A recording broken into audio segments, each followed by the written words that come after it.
And we're going to shift gears into football a little bit. Like you mentioned, Dave, the Seattle Seahawks, they open their season on Thursday night against the Green Bay Packers at home. That's the start of the NFL season. But for the fans locally, the real start of the NFL season occurs on Sunday when the Baltimore Ravens open at home against the Cincinnati Bengals. Joining us to talk about the Ravens and all the moves happening in the NFL is Cliff Brown, who covers the Ravens for Comcast SportsNet Baltimore. Cliff is a longtime journalist who worked for the Sporting News and the New York Times before arriving in Baltimore. And Cliff, are you as excited about the NFL season starting as all these fans in Baltimore who've already broken out their jerseys? I'm doing fine, gentlemen. How are you? Yeah, I'm very excited. The preseason's over, no question. And ready to get the season going. I mean, it's always, to me, fun NFL because things always happen that you don't expect. And, every game, with only 16 games, every game is meaningful. So, yeah, I'm really looking forward to the Ravens season and the NFL season in general.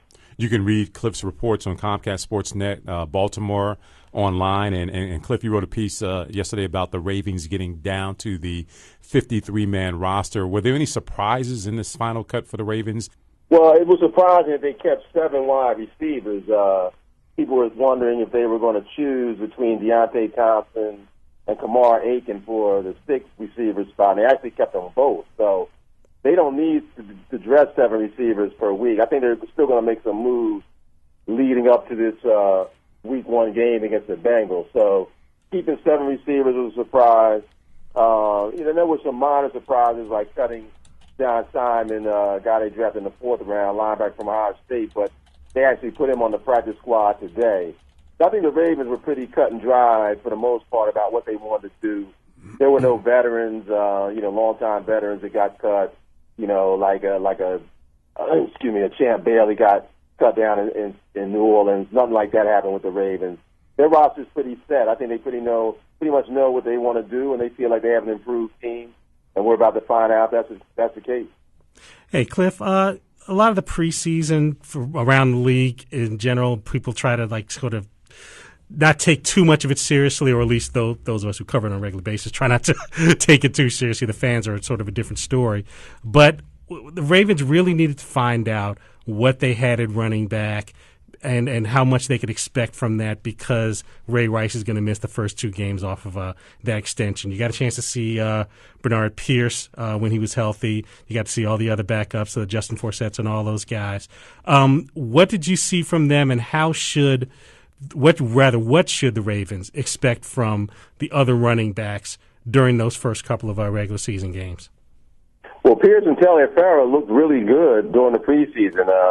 Pierce lost, close to 20 pounds during the offseason. He's a lot quicker than he was last year. He suffered a concussion in the 3rd preseason game, but he was at practice Saturday, which is a really good sign for the Ravens. They don't let you back on the practice field with concussion until you pass concussion protocol test. So he was back out there yesterday. It would lead you to believe that a week from now, Pierce will be ready to go Week 1. And Taliaferro, I believe, was the 2nd leading rusher of the preseason in the NFL. Really a powerful runner, picks holes well. So I think that Pierce and Taliaferro, these first 2 weeks, are going to be the guys carrying the load. Forsett is a veteran, good pass receiver. I think he'll be more involved in the passing game, and they'll spot him here and there. He's a speed guy, but I think that Pierce and Taliaferro are going to be the main 2 guys. And the big thing is the Ravens' offensive line looked a lot better than last year. They had a dreadful running game last year, and even though Rice and Pierce didn't play well, neither did the offensive line. I think their offensive line is a lot better this year, that these guys will have holes to run through. And if the Ravens run the football well, they'll move it through the air because, Flacco's definitely got more weapons to work.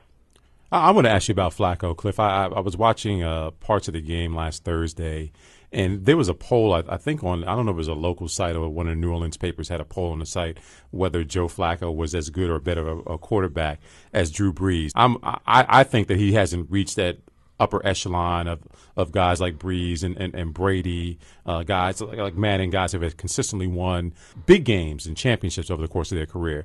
So where is Flacco at right now going into the season? Do you think this is going to be a breakout year for Joe Flacco? Well, I'm on record as saying I think this is going to be Flacco's best season. I like this Gary Kubiak's offense for Joe Flacco. I think he'll get rid of the ball quicker. I think he'll have more guys to throw to. I think he'll throw higher percentage passes. Last year, to me, was Flacco's worst year. Now, Flacco is not, if you're going to put him at the top of the NFL quarterback, talking about degrees, he's not there. But, and he's not been consistent during the regular season. But Joe Flacco has been a clutch quarterback in his career. He's played some of his best football during the playoffs. He's already won a Super Bowl. He's already proven that you can win a Super Bowl with him. And he wasn't just game managing during that Super Bowl run. He was leading that offense. He had 11 touchdown passes, no interceptions during that Super Bowl run. So, to me, it doesn't really matter where he ranks, whether you rank him as, the 8th best quarterback or the 12th best or the 7th best. He's good enough to win a Super Bowl with if you put enough talent around him. So the Ravens this year feel like they have enough talent around him to get back in the playoffs and to win again. But, when you're talking about, with Flacco, a guy who has a 9-4 career playoff record and a Super Bowl ring. So, I think that definitely you don't have to worry about, Flacco being the biggest problem with the Ravens. What do you think he needs? Because when I look at Flacco, I'm looking for a demonstrative quarterback, someone who's more vocal than him. You look at Peyton Manning, he takes control on the field. I think Brady's the same. I don't necessarily see that with Flacco when he's on the field. He seems like a low-key kind of guy. And is it within his personality to become that guy on this team? He's definitely a low-key guy, Jerry. That's his personality. He's not going to be a vocal leader. If he tried to be, it would come off as fake because he's not that way. I do believe that the Ravens are looking for him to be more of a leader this year, and that is a role that he needs to and will embrace.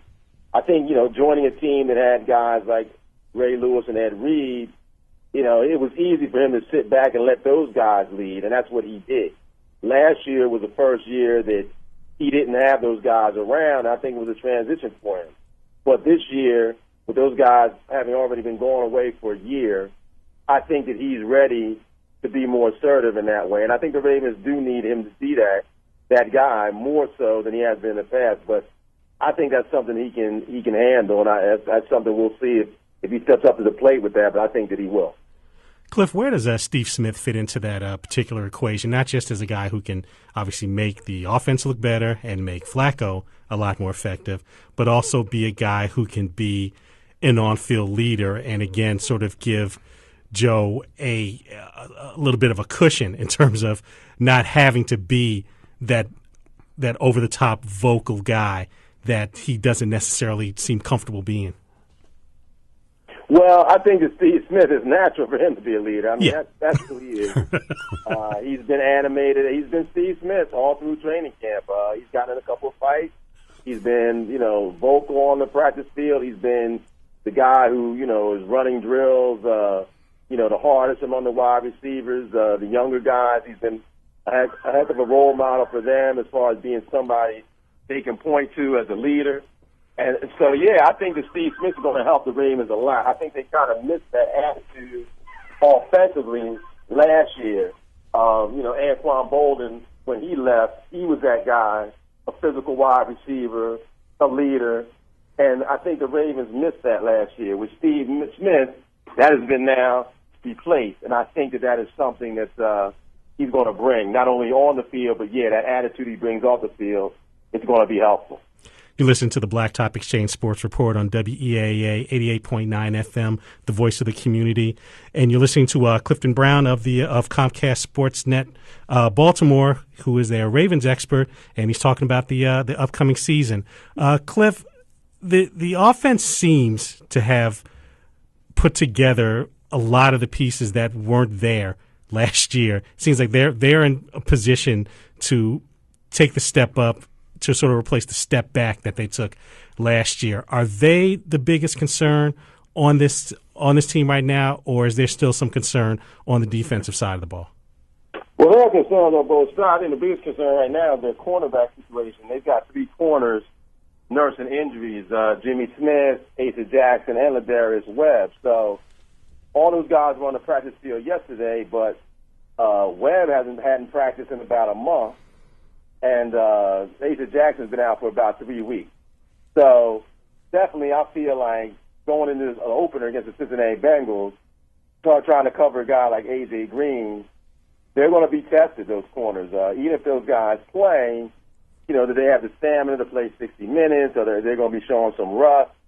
And the Ravens gave up too many big plays last year, so I think their front seven they feel good about. The rookie linebacker, C.J. Mosley, he's going to start. He's looked great throughout training camp and preseason.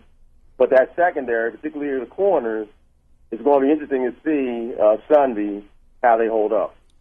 Cliff, in the offseason, Ray Rice was a national figure for his domestic violence incident with his fiancee, now wife, at a casino in Atlantic City. What do you expect from him? First of all, how has he been in terms of being back with the squad and adjusted to all this fanfare? I don't know if reporters have been coming at him very aggressively about what happened. And what do you expect from him this year? Is he a different player on the field? Is it a different dedication that he has? Because there were times last year where he really struggled. Yeah, he has lost weight. He gained too much weight last year. He also got hurt early in the season, hurt his hip, and took away a lot of his quickness. So, yeah, this is a make-or-break year for Ray Rice with the Ravens, even before the domestic violence situation happened. As far as that's concerned, it's been a really rough offseason for him. He's been, hasn't had much to say to reporters since he returned to training camp, other than, the press conferences he's had. He's been much more low-key than Ray Rice has been in the past, and now he's going to be away for the first two games. So I think that when he comes back, it's going to be really interesting to see what happens. He looks quicker. He looks like he'll still have a better season, but is he a running back on the decline, or was last year just an off year? Is he going to bounce back? That remains to be seen. And John Harbaugh's just not going to give Ray Rice the number one running back job when he comes back. If Pierce is rolling, if Salafaro, those guys are doing well, Rice is going to have to work his way, back into being the focal point of the offense running the ball. So, yeah, it's going to be this is a different type season for Ray Rice, and certainly, being suspended the first two games really puts, the onus on him to show that he is better than he was last year once he does come back. On Tuesday, Roger Goodell, you mentioned the Ray Rice suspension for 2 games. Roger Goodell came out and said that he basically blew it with that decision to suspend him for 2 games. Now the new rule is going to be a 6-game suspension on the first offense for domestic violence and a ban on the second suspension.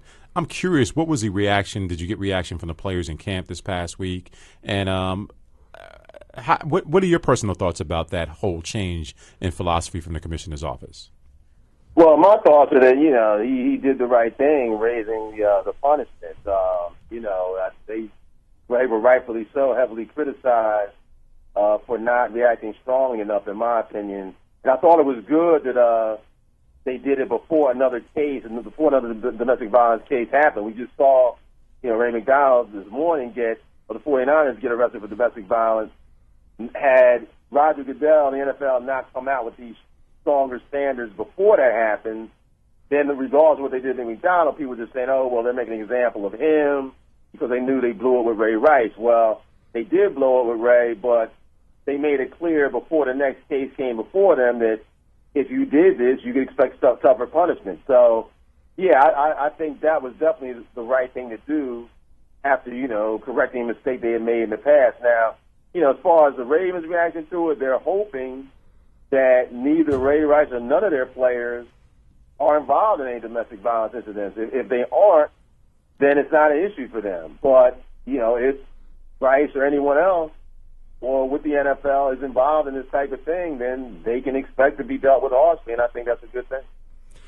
Cliff, with all that factoring into it now, the new law, that the new rules that Roger Goodell's putting into place, and everything you said about where Rice is at this particular point in his career, and the fact that he had his huge signing bonus, which I guess becomes less and less of an impact on his on his salary cap number every year, is it too strong to say that Ray Rice might be playing for his Ravens career this season? No, I don't think it's too strong, David. The fact that he had 3 years left on his contract when this domestic violence incident happened certainly factored into the reasoning why the Ravens kept him. Had they cut him, they would have taken a huge salary cap hit. and they also would have been losing a player that up until last year, had been one of the better running backs in the league, and they didn't want to, give another team the benefit of maybe him coming back and being a Ray Rice used to in a different uniform. But as you mentioned, after this season, he'll only have 2 more years up on his contract. The salary cap hit won't be nearly as bad. And if he doesn't show this year that he's going to be an elite running back anymore, then they would feel more comfortable parting ways with him, particularly if Taliaferro is looking good along with Bernard Pierce, 2 guys that are younger than Ray Rice. So, yeah, I mean, if Ray Rice looks good this year, I think he'll stay with the Ravens. And if he doesn't, he'll certainly, I think, be picked up by somebody else. If he doesn't look good this year, I don't think there's any doubt the Ravens will move on from him. And even though, I'm sure somebody else will take a look, his market value won't be nearly what it was a couple of years ago. How high is the limit on this team this year? Is it reasonable for these guys to talk about going to a Super Bowl? I think it's reasonable because in the NFL, once you get in the playoffs, you're one of the 12 teams with a legitimate shot. We've seen so many times teams that weren't number 1, number 2 seeds make a playoff run. And the Ravens have a track record of being a clutch team. So, yeah, if the Ravens get in the playoffs, they are not the type of team that everybody's lining up wanting to play. They've got a quarterback who can get hot.